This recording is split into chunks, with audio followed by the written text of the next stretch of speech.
जैन साथियों, स्वागत है आप सभी का आपके अपने YouTube चैनल जीके जीएस के भंडारा पर। साथियों, आज की इस वीडियो में यूपी पुलिस भर्ती परीक्षा में पूछे जाने वाली हिंदी की अति महत्वपूर्ण 38 प्रश्नों का ये मैं आप लोगों के लिए प्रैक्टिस सेट लेकर के आया हूँ।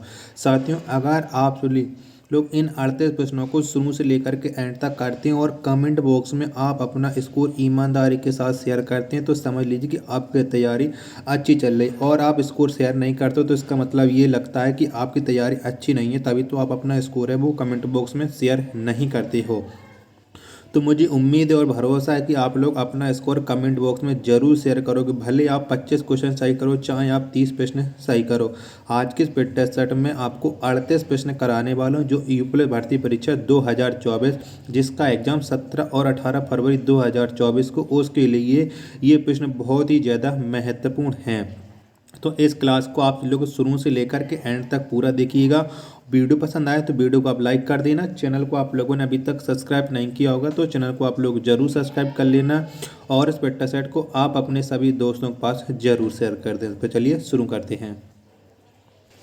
चलिएगा, प्रश्न संख्या 51 है आपके सामने की यम का पर्यायवाची क्या होगा। तो बताओ इनमें से यम का पर्यायवाची कौन सा हो जाएगा। तो सूर्यपुत्र, धर्मराज, कीनाथ, ये सभी हैं जो यम के पर्यायवाची हैं, यानी 51 का जो राइट आंसर होगा वो ऑप्शन संख्या डी इस प्रिंस का राइट आंसर हो जाएगा।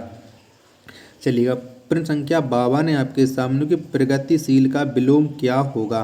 तो कौन सा हो जाएगा प्रगतिशील का विलोम शब्द। तो अप्रगतिशील, क्या अप्रगतिशील, ये प्रगतिशील का विलोम हो जाएगा। तो 52 का जो राइट आंसर होगा वो ऑप्शन संख्या सी इस प्रिंस का राइट आंसर हो जाएगा। चलिएगा, प्रश्न संख्या 53 है आपके सामने कि परस का तत्सम शब्द क्या है। तो बताओ कौन सा हो जाएगा परस का तत्सम शब्द। प्रश्न संख्या 53 का राइट आंसर क्या हो जाएगा। तो स्पर्श, क्या स्पर्श हो जाएगा परस का तत्सम शब्द, यानी 53 का राइट आंसर ऑप्शन संख्या सी इस प्रिंस का राइट आंसर हो जाएगा। चलिएगा, प्रश्न संख्या 54 है आपके सामने कि अनन्याय में कौन सा उपसर्ग है। तो बताओ कौन सा उपसर्ग का प्रयोग हुआ है अनन्याय शब्द में। तो इसमें जो उपसर्ग लगा है वो लगा है अन उपसर्ग, यानी 54 का जो राइट आंसर होगा वो ऑप्शन संख्या ए इस प्रिंस का राइट आंसर हो जाएगा।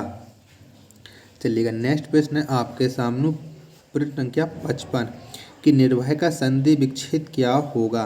तो बताओ कौन सा हो जाएगा निर्भय शब्द का संधि विच्छेद। आप लोगों को मैं संधि विच्छेद करा चुका हूँ।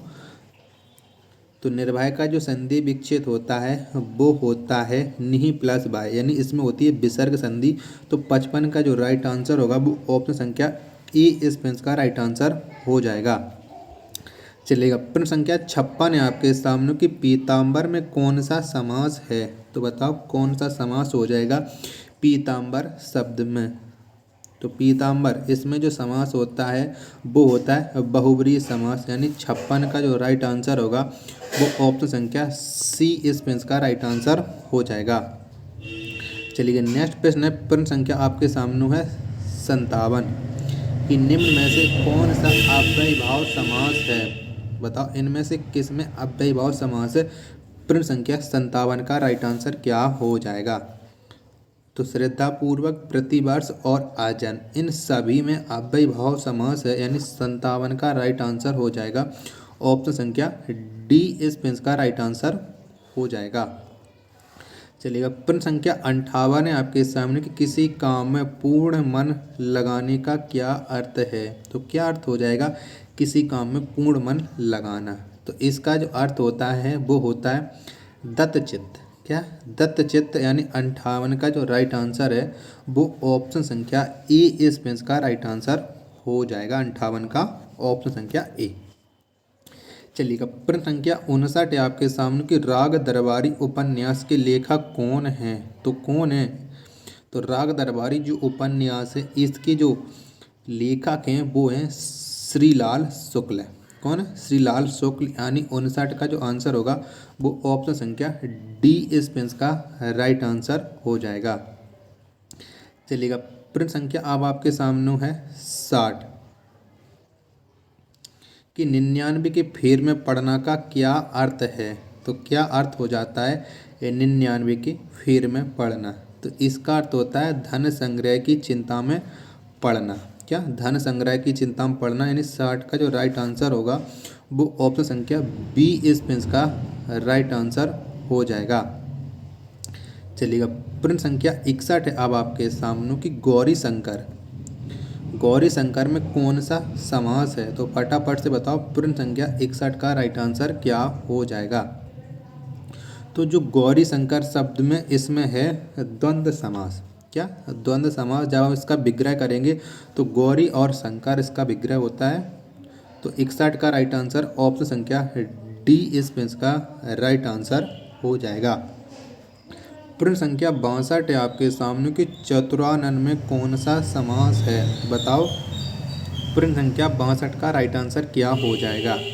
तो जो चतुरानन शब्द है इसमें होता है बहुब्रीहि समास। कौन सा? बहुब्रीहि समास। तो 62 का जो राइट आंसर होगा ऑप्शन संख्या डी इसका राइट आंसर हो जाएगा। चलिए, प्रश्न संख्या 63 है आपके सामने आप कि निम्न में से कौन स्त्री का पर्यायवाची शब्द नहीं है? तो इनमें से 3 जो शब्द हैं वो स्त्री के पर्यायवाची हैं, जबकि चौथा जो शब्द है वो स्त्री का पर्यायवाची नहीं है। तो वही बताइएगा, प्रश्न संख्या 63 का राइट आंसर क्या हो जाएगा? तो शकुंत। क्या? शकुंत जो शब्द है ये स्त्रीलिंग नहीं है, यानी 63 का जो राइट आंसर होगा वो ऑप्शन संख्या डी इसका राइट आंसर हो जाएगा। साथियों, वीडियो पसंद आए तो प्लीज़ वीडियो को आप लोग एक लाइक जरूर कर देना। चलिएगा, प्रश्न संख्या अब आपके सामने है 64 कि निम्नलिखित में कौन स्थायी भाव है? तो बताओ, इनमें से कौन सा जो शब्द है वो स्थायी भाव है? प्रश्न संख्या 64 का राइट आंसर क्या हो जाएगा? तो वात्सल्य। क्या? वात्सल्य जो शब्द है ये स्थायी भाव है। तो 64 का राइट आंसर ऑप्शन संख्या डी इसका राइट आंसर हो जाएगा। चलिएगा, अगला प्रश्न है आपके सामने कि प्रश्न संख्या 65 कि रोला छंद के प्रत्येक चरण में कितनी मात्राएं होती हैं? तो बताओ कितनी होती हैं? तो रोला छंद के प्रत्येक चरण में जो मात्राएं होती हैं वो होती हैं 24। कितनी? 24 होती हैं, यानी 65 का जो राइट आंसर हो जाएगा वो हो जाएगा ऑप्शन संख्या बी इसका राइट आंसर हो जाएगा।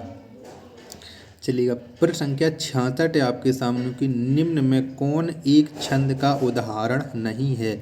बताओ, प्रश्न संख्या 66 का राइट आंसर क्या हो जाएगा?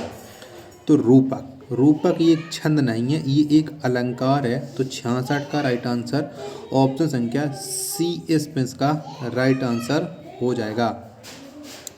चलिएगा, अब प्रश्न संख्या 67 है आपके सामने कि किस एक के संयोग से रस निष्पत्ति की चर्चा नहीं मिलती है? तो बताओ किससे नहीं मिलती है रस की चर्चा? तो अलंकार। अलंकार से नहीं मिलती, जबकि विभाव, अनुभाव और संचारी से मिलती है। यानी जो 67 का राइट आंसर होगा वो ऑप्शन संख्या डी इसका राइट आंसर हो जाएगा।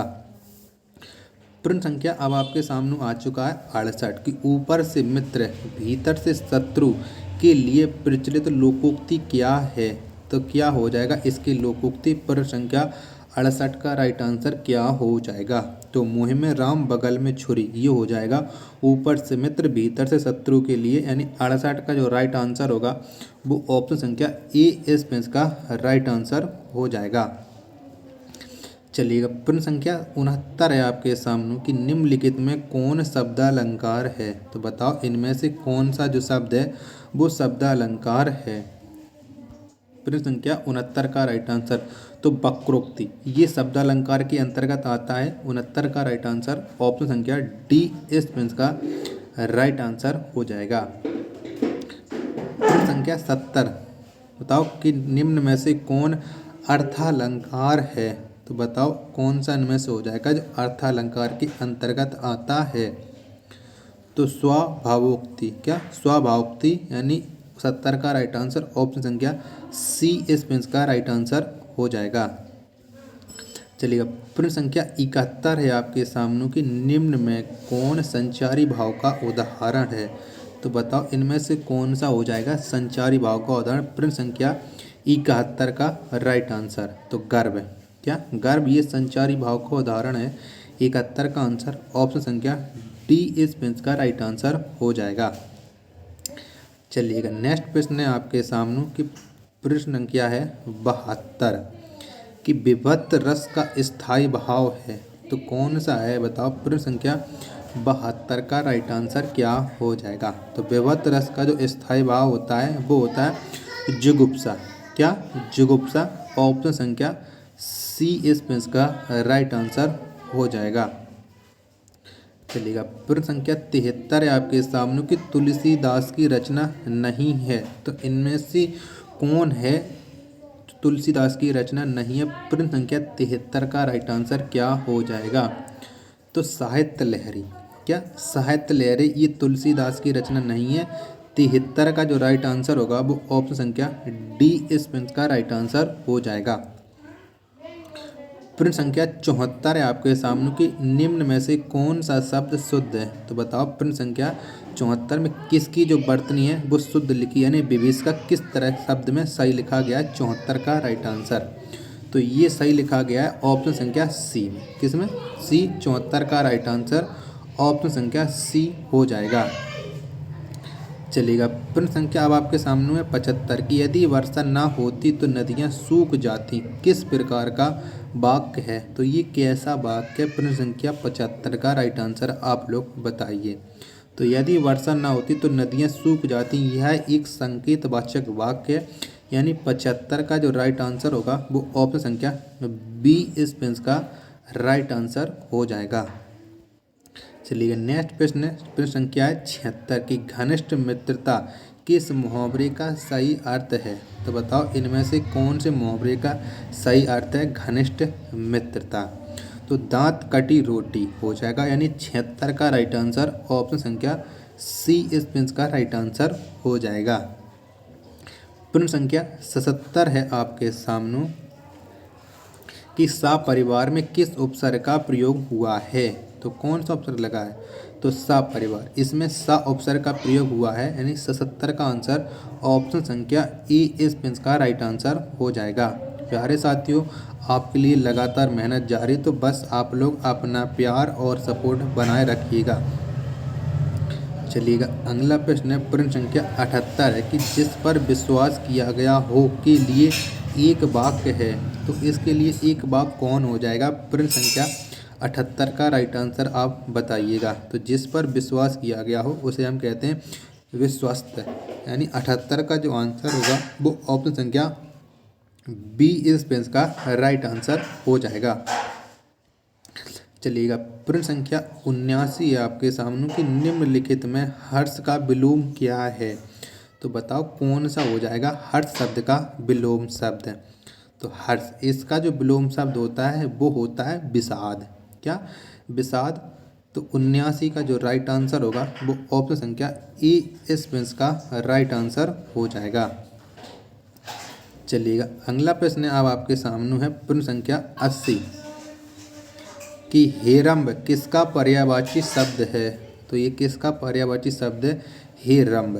तो ये है गणेश का पर्यायवाची। किसका गणेश का है। तो 80 का जो आंसर होगा वो ऑप्शन संख्या ए इस का राइट आंसर हो जाएगा। चलिएगा नेक्स्ट प्रश्न है आपके सामने कि प्रश्न संख्या 81 है कि जिस समास के पदों में विग्रह नहीं होता है वह है तो बताओ इनमें से कौन से समास के पदों में विग्रह नहीं होता है। प्रश्न संख्या 81 का राइट आंसर क्या हो जाएगा। तो अव्ययी भाव समास के पदों में विग्रह नहीं होता है यानी 81 का जो आंसर है वो ऑप्शन संख्या ए इस का राइट आंसर हो जाएगा। अगला प्रश्न है प्रश्न संख्या 82 है आपके सामने कि सूर्योदय किस संधि का उदाहरण है यानी सूर्योदय शब्द में कौन सी संधि है ये आपको बताना है। प्रश्न संख्या 82 का राइट आंसर क्या हो जाएगा। तो सूर्योदय जो शब्द इसमें होती है गुण स्वर संधि यानी 82 का आंसर ऑप्शन संख्या बी इस का राइट आंसर हो जाएगा।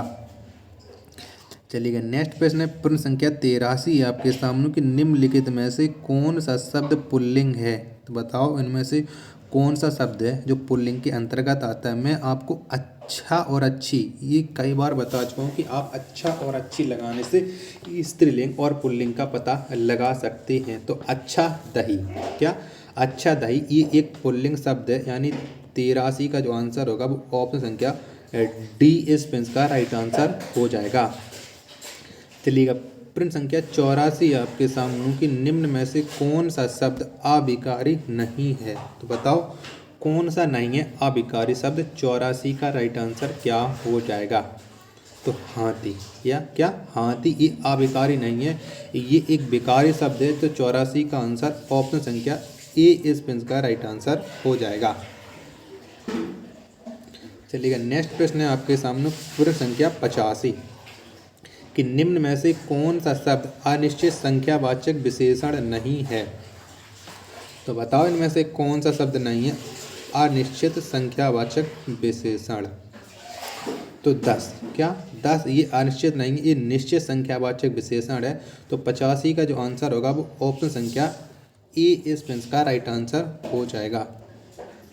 चलिएगा प्रश्न संख्या 86 है आपके सामने कि निम्न में से कौन जातिवाचक संज्ञा का उदाहरण नहीं है। तो बताओ इनमें से कौन सा नहीं है जातिवाचक का। तो भारत, क्या भारत ये व्यक्तिवाचक संज्ञा है। तो 86 का जो राइट आंसर होगा वो ऑप्शन संख्या डी इस का राइट आंसर हो जाएगा। चलिएगा प्रश्न संख्या 87 और लास्ट प्रश्न है आज के इस प्रैक्टिस सेट का कि निम्न में से कौन सा शब्द तत्सम है। तो इनमें से आपको तत्सम शब्द बनाना है। प्रश्न संख्या 87 का राइट आंसर क्या हो जाएगा। तो और, क्या औरत एक तत्सम शब्द है। तो 87 का जो आंसर होगा वो ऑप्शन संख्या बी इस का राइट आंसर हो जाएगा। तो साथियों आपको ये प्रैक्टिस सेट कैसा लगा। प्रैक्टिस सेट पसंद आया हो तो वीडियो को आप लोग लाइक कर देना। चैनल को आपने अभी तक सब्सक्राइब नहीं किया होगा तो चैनल को आप लोग जरूर सब्सक्राइब कर लेना। मिलते हैं अपन नेक्स्ट वीडियो में, तब तक के लिए धन्यवाद। जय हिंद मेरे प्यारे साथियों। और इस प्रैक्टिस सेट को आप अपने सभी दोस्तों के पास एक बार जरूर शेयर कर देना है।